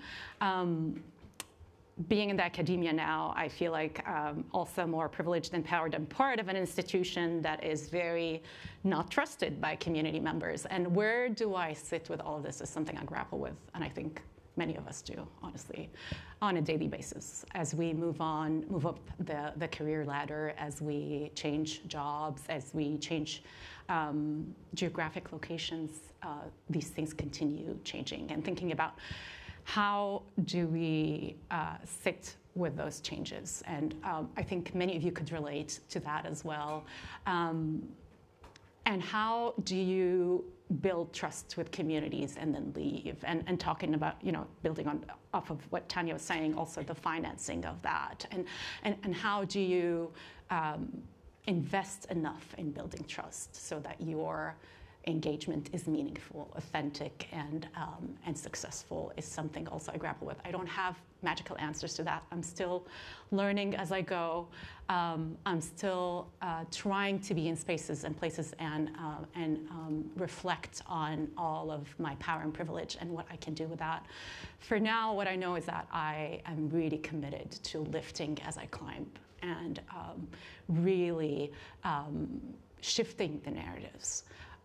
From, especially in the mental health space, from stigmatizing communities and further advancing stereotypes like Middle Easterns are too emotional or too passionate or too aggressive, to really lift narratives of resilience, of compassion, of community coming together, of shifting the power back to the community. And again, where do I sit with all of that, being in California and in Jordan at the same time? So I spent 50% of my time in Jordan as well, teaching at a local university and doing research in the Zaatari refugee camp, which is the largest refugee camp of Syrians worldwide. I've seen camps become cities. I've seen borders dissolve. I am also learning about how to empower my students, empower my own children towards more civic engagement and really being part of the narrative. Where do you sit? Are you an Arab American? Are you an Arab? I wish I had an answer, but we'll keep grappling with those. That was great. I think we're all struggling with a lot of those issues. And I think also a lot of the institutions that implement the interventions that we're planning and doing have, to an extent, an implicit and inherent Western bias. And this is not to be deterministic, but there needs to be a change in the narratives propagated by these institutions. And simply that acknowledging it and moving forward can constructively help remedy it. There was a great study done by LSC on media representation through images on like donation pages, websites, annual reports of a lot of INGOs and developmental agencies that demonstrated the large-scale typification of the concept of the third world woman. And I think that was a lot that came up in my own work with cross-cultural differences on mental health outcomes. And I don't know, I just felt so ambiguous about how my home was portrayed and how India was shown through only images of like debilitated women in traditionally clad attire, surrounded by a plethora of malnourished kids in rundown slums. And that is what most of the portrayals are. And I think they evoke certain desired emotions, which is necessary for like funding purposes, so crucial as we discussed yesterday. But it also perpetuates like the gendering and racializing of the global migration and global mental health crises. And that has the opposite impact on mental health that we are all trying to achieve here. And I think people in the global south internalizing these notions of victimhood can only perpetuate the cycles of generational trauma that are already so prevalent. And I think we need to talk about that and address that by changing the narratives and propagating narratives of resilience. And I think having the trauma-informed approaches of relativist intervention can be achieved only through the participation of people with lived experiences. And that's why I think like engaging with students of migrant and refugee backgrounds is at least the first area of access for people here in this room and people studying in the studying and doing research in the Western world. So, yeah. Yeah. So I would like to refer back to Tanya's point on the researchers establishing careers in the aftermath of the Syrian crisis, because I'm not here to rate this or evaluate it. It's something acceptable, I would understand, but such careers should be as realistic and as fruitful as possible. Because when you go to engage in those places, in conflict zones and in host communities, you have to be pragmatic, you have to be flexible, you have to engage more with local partners, and maybe the idea of local partners as staff is a great idea, I think, here. And you have to go with a different mentality in order to navigate the different power dynamics existing in those societies, because those societies are still patriarchal societies to some extent. And then you have traumatized the trauma aftermath of those societies, whether the host societies or also the post-conflict societies. So the new mindset requires abandoning the stigma of thinking of MENA people in the Middle East and North Africa as stereotypical, as resistant to collaboration. They are genuine people. They would like to collaborate. They want the best for their communities, of course. But there is this misconception about them which should be challenged, I think. Maybe we can challenge the system to some extent, but not totally. So this stereotypes the issue of stereotypes reminds me of it doesn't remind me, but it brings back my experience. When I got the scholarship to Dublin City University, my visa was rejected. And the reasons, because I appealed, and then even my appeal was rejected. And the reasons to that, they said, they didn't believe that I was coming to study, being Syrian. They didn't believe that there were economic opportunities in my country that will make me go back. And that was strange, so I went on and I challenged the system with the help of friends and people here. So there was an article in the Irish Times about this case, and I went for a judicial review and I got it. So by challenging some particularities of the system and changing the mindset, we can successfully navigate the existing power dynamics. We can understand more how those dynamics actually work. And then also we can achieve the desired impact, hopefully. Yeah. Thank you. Yeah, challenging the systems. We've been there. So we really want to open the questions to the audience and the discussions, and I strongly believe there are more than tons of questions, but be mindful of the time as well that we're trying to.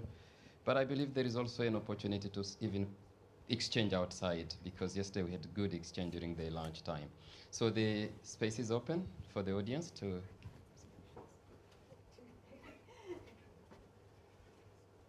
Well, it is, each of you resonates to me so much, and I really would like to say so much to each of you.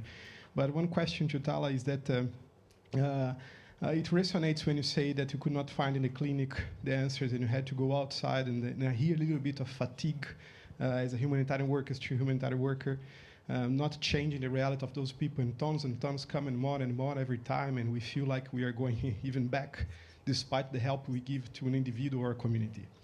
So my question to you are two in this way. Did you find, or what kind of answers you are finding in the academy, in the university in that sense, that is helping you to continue on this path and not going back to the clinic? And what gives you hope? What helps you to keep hope and share hope in that sense? Wow, thank you so much. You know, I feel my passion is working with people, right? And you can do it in the clinical setting or outside. However, I feel policy is where I think I can move the needle. I really want to see change. And I think in the humanitarian field, somehow the burnout and the mental taxing that happens as you see the same thing over and over, and being part of a system that is just not changeable sometimes, or it seems so, can be really difficult. I feel in the academy there are so many other things that I don't like about the research world, right? Like things that we mentioned, extracting information, making your career out of people who are not necessarily getting the best out of the outcome of the research, feeling like you are benefiting from systems of oppression and power imbalances, like institutions that could be funding wars or could be really invested in things that are not your personal values. That is very difficult to sit with as well. But I think personally, the most inspiring thing, and back to the hope question, is the next generation of leaders, and seeing the amount of talent that is among displaced people has been eye-opening to me. As a patient and dealing with a patient, you don't see that usually, but as students, I am just mesmerized by the new generation. I have so much hope for the future because of them. I thought this was an incredible panel. I just want to congratulate all of you and get your advice on language. We've talked a lot about how words matter and they weigh so importantly even in how policies and programs play out. And Tala, you talked about 15,000 children dead. And you talked about going from 22 million to 12 million and 6 million people displaced. The word trauma is triggering. And we're struggling as a field. And we had the same thing with just talking about mental health and then psychosocial. And we've arrived at this term, MHPSS, that allows it to be acceptable. But we're actually talking about very important issues of trauma. And we don't have good services that are reaching. We don't want to disempower. We don't want to deny resilience. And we need to galvanize the movement. So help us with language. How do we talk about this in a way that'll not be off-putting, won't deny people their resilience and their agency, but can help us also move forward with greater supports for people who very much need to be seen and acknowledged and supported? I have one thing to say that yes, we need to also respect people's resilience, but also call it what it is when there are conflicts. Like, I had a professor who said that, oh, what's happening in Gaza, Palestine, and we're going to call it the G word. We're not going to use the word genocide. We're going to say the G word. Call it what it is. And I think that is a big aspect of it, especially when in student populations, I see that. And actually, I want to say a joke that we commonly have in India that I have heard that we say that it's only called a war when white people are fighting. Russia, Ukraine, white people dying, it's a war. Israel, Palestine, conflict. India, Pakistan, World Cup. When I first heard Arab Spring, I thought it was a hotel destination. So why are we not calling it what it is when the conflicts are happening? And I think that is at least the first approach that I think everyone, especially as academics, should say, that do not to shy away from strong words when it is happening in the field. And then we can talk about the solutions and how we can approach them as through mental health crises and approach the solutions. But I'm sure you all have a better answer for that because I'm still learning. Thank you. That's an excellent answer. And if I could just add for the word trauma as well, that I have a very similar feeling, that I think some of the problematic influences around the word trauma, because often we are talking about trauma, but it's the post-traumatic stress disorder. It's blaming the person for their reaction to something that is totally abnormal and unacceptable, calling it post when it's ongoing. This is where there's a real problematic terminology, but I quite like the word trauma, actually. It's been misused, unfortunately, so much. And I go back to your point that sometimes we have to name what it is when it's trauma. It's trauma. It is trauma. Yeah. Yeah, I think for me, it's a dance. It's a very tiring dance. Talking to funders or NIH proposals is very different than talking to communities. I once got yelled at from a Somali community for using the word empower, literally yelled at. She said, "Who are you to take away power and give it back to us?" And for me, that was such a moment of reflection. That was the word I put in a grant, and I got reviewers coming back and repeating that word over and over again. I think many of us use that word. But for me, it was a wake-up call to just be able to master this dance. When I talk to communities, I use different language. When I write proposals, I use a different language. When I talk to donors, I use their language. It's very tiring, it's exhausting, and it's something I'm still learning as a non-native English speaker too, which is very difficult. But in America, I think they really love to just be very politically correct and use words that are not triggering, words that are non-polarizing, or are not deemed as, and I understand that. I understand the doxing, I understand people losing their jobs. I've had colleagues lose their jobs because of using the word genocide. And I think this is very exhausting, but it's real. And I think we have to be very mindful of how the world functions nowadays. And I think just being able to understand your audience very well and understand where you sit, again, back to reflection, power, privilege. Who are you now when you talk to community? Are you part of this community? Can you relate to them? Have you had lineage or stories in your family? Are you truly embracing diversity? We talk a lot about diversity, equity, inclusion now in the States, but are we truly being very authentic when we are thinking diverse voices? What does diverse voices mean? Many of us are diverse in so many ways. How do we bring those conversations? And again, knowing our audience is very important.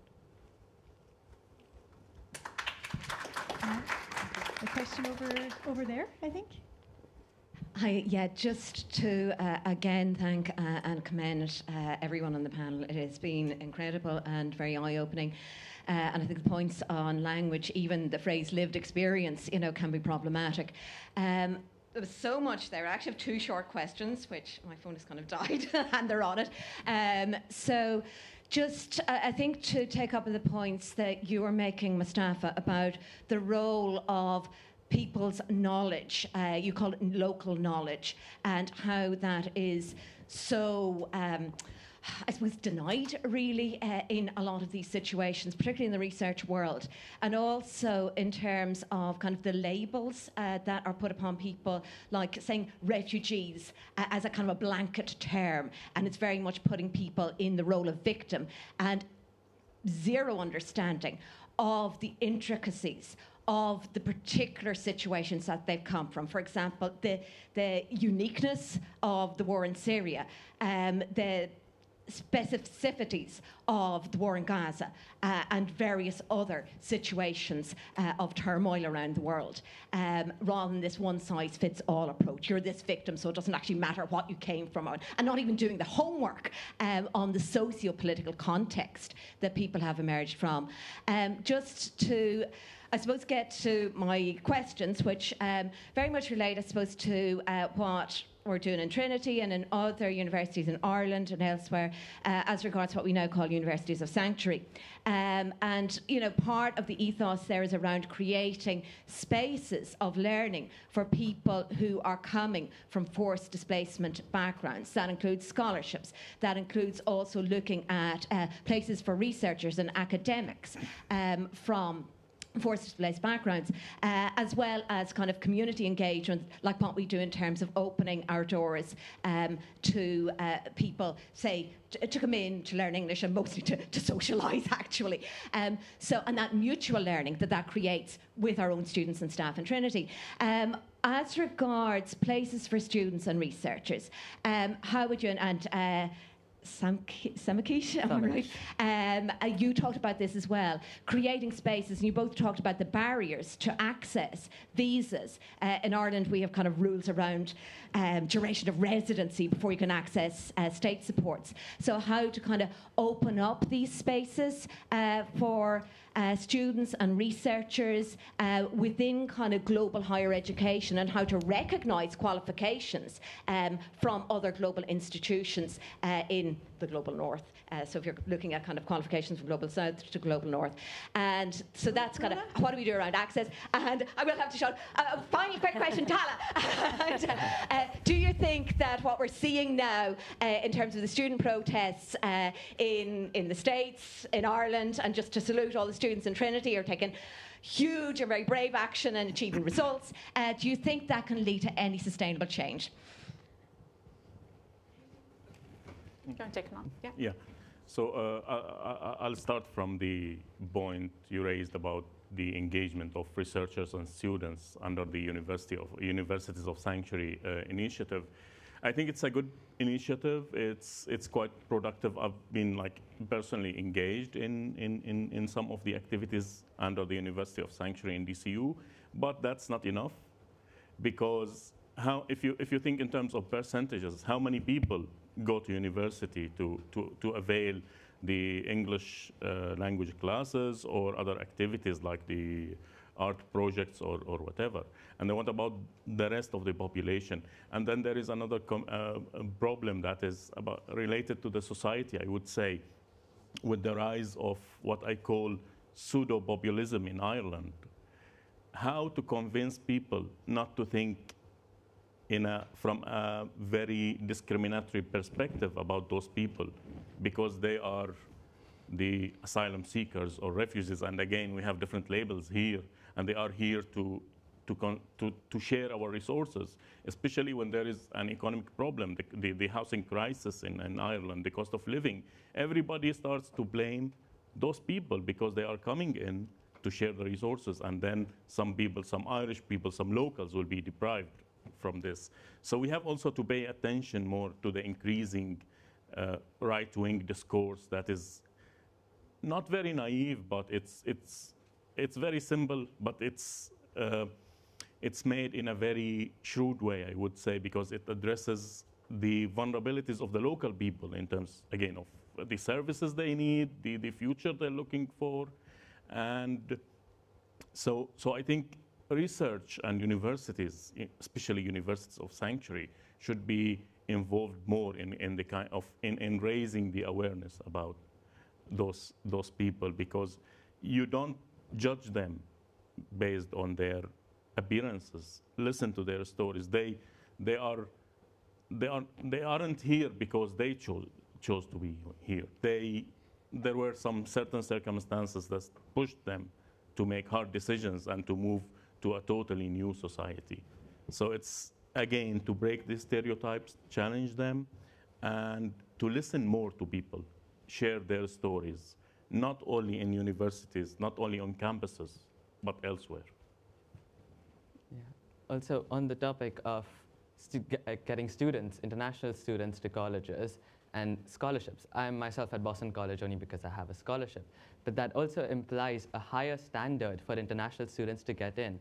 Why is it only that if you meet the qualifications and criteria of these Western universities that you can get in? And also, when you do, that is almost a brain drain on local economies, that you're stealing the top students from those universities, from those countries, and then leaving the rest there, and you're not accepting them. I feel that's unfair if you're applying different standards to domestic students and international students. And then that creates another problem of integration when students come to colleges abroad, that it's almost like a segregation between, oh, these are all the international students who are going to stick to themselves, and these are our Americans, especially when you have such staggering differences in populations in the universities. It's like 90% versus 10% or less in several cases. So I feel like that needs to be sorted, and we should not have a mindset that only if you are the top of your country, only then can you be good enough for our university, because that's not the mindset we apply to American students. So why should it be for the students coming from abroad? So that's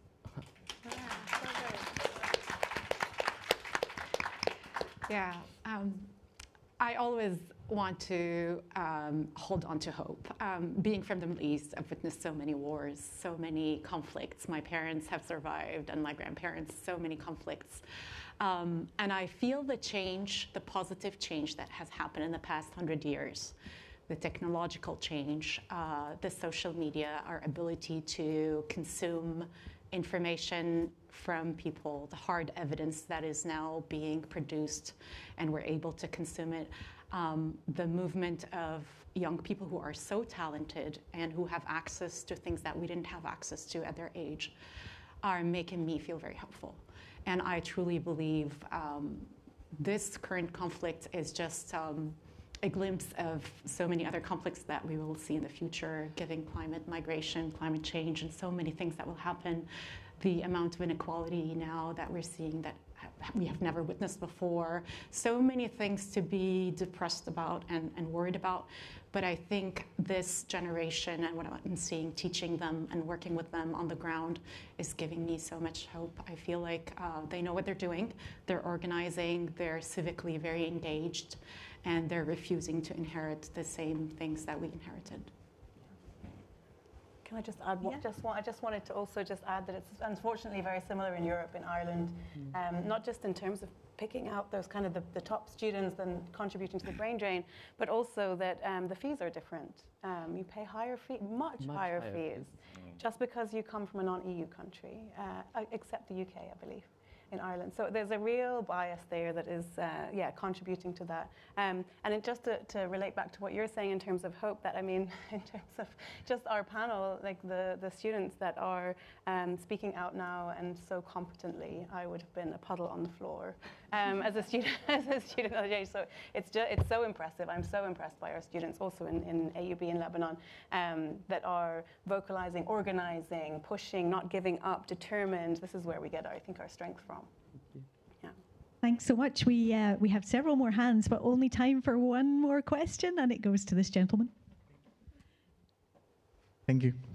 Okay, so I've heard from the couple of days here, all these people, and I really feel like related to the ongoing situations in the academic, because I've been at those levels too back in my country. I'm from Guatemala, and we will hold similar symposiums about talking of this. So, but what I want to bring to the conversation is, in the first place, long light to the students' struggle all over the world, because that's one of the main reasons I'm here in Ireland right now.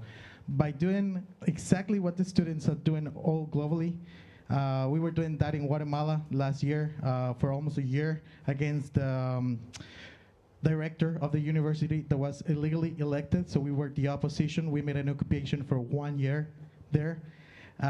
So, well, that's the price to pay in our countries, you know.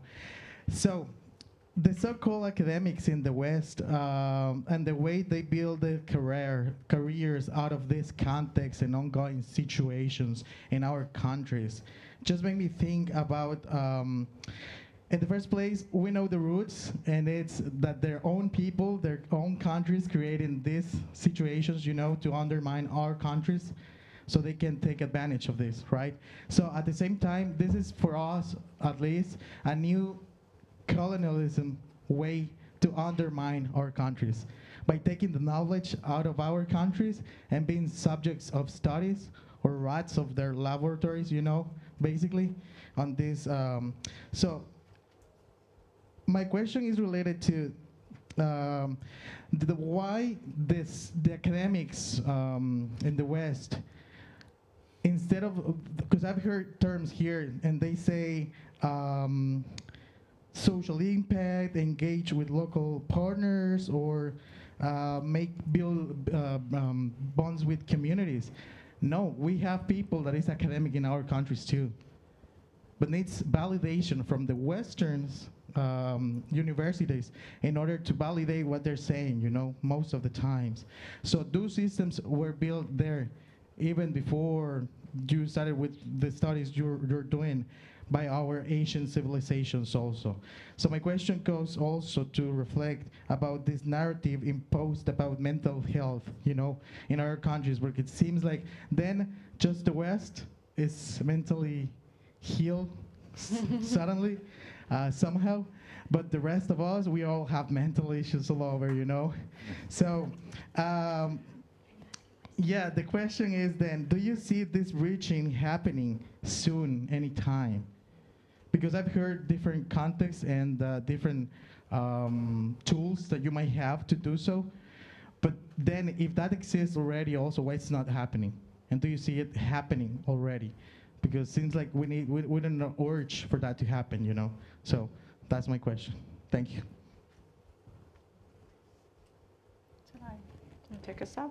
Yeah, I had kind of two things to say. I guess to respond to your question, and I'll respond to also what you were saying earlier, that I'm quite hopeful that things are shifting. I agree with all of your points. And in the context of the university where I work in Lebanon, there are incredible local scholars who are questioning everything and are amazing advocates and able to really question all of those, deconstructing colonialism and its effect and mental health and in every other field as well. So that gives me a lot of hope from seeing that happening. But I also just wanted to go back to your earlier point that I totally agree about the kind of Western bias and need for validation, and and that's really very destructive. But what I've also seen is within countries and in academia that there's a kind of class divide. So we also see that the academics tend to be, from wealthier families, to have had certain privileges, even though they're, maybe within a low-income country or a middle-income country, and so have actually very little experience or understanding of everybody else in that country. And I see that playing out where there's kind of an assumption that because you're from that country, you can represent those views, and it really, in my experience, has been not true and problematic. And so I hope that we can address all of the points that you've described, but also within countries and the class divide as well. Yeah, I couldn't agree more. I think decolonization of global health is a big topic, right? We can spend the whole day talking about what that means and how it can be really operationalized. I think, though, from my experience, yes, we can bridge both worlds. And yes, we should be intentional about collaborating with international scholars and international people. I, myself, my country is suffering from brain drain. And I know that I need sometimes to push people to go back to Jordan. So I do play that game sometimes of your country needs you. I need to go back to Jordan. It's very difficult. I have children now. They live in California. It's very far. California is very far from everything. But I do intentionally go and collaborate with local universities. I try to bring the money to local universities. I try to push program officers to think of ways to fund this grant that is happening in Jordan. So much pushback. It's politically not safe, and so much educating that you have to do on a daily basis. It's not an easy task, but it's doable. I think also in California, I'm seeing some positive change from funders. I see that they are more interested now in moving to places where they didn't exist before. The Middle East and North African race category is now added to the census data in the US. That is a huge thing. We'll see a lot of actual policies changing because of that. We'll see the health data by race category, since we were always categorized as white and we don't identify as white. So a lot of things are moving in the right direction. I think this audience here is well positioned to intentionally hire people with lived experience, hire people that you think could challenge your stereotypes and your own biases. I think, again, I'm very hopeful. Yeah.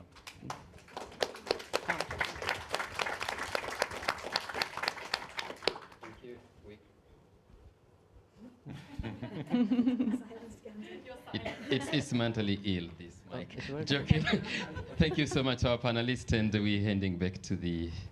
Yes, thank you so much to everybody. Amazing.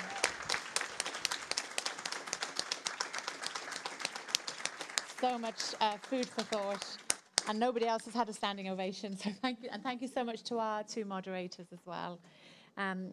Very hard to follow that, but we're going to now continue the conversations in our breakout discussions, and our facilitator here is Marianne Loughrey.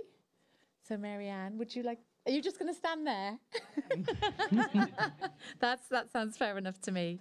Would you like to introduce yourself? Yes, no, I'm Marianne Loughrey. I'm going to give you the invitation twice because I'm speaking Australian, and you might need to hear it twice, as Ganza said, to understand what we're doing. So our opportunity is to discuss now a question about localisation versus lessons learnt and generalisation.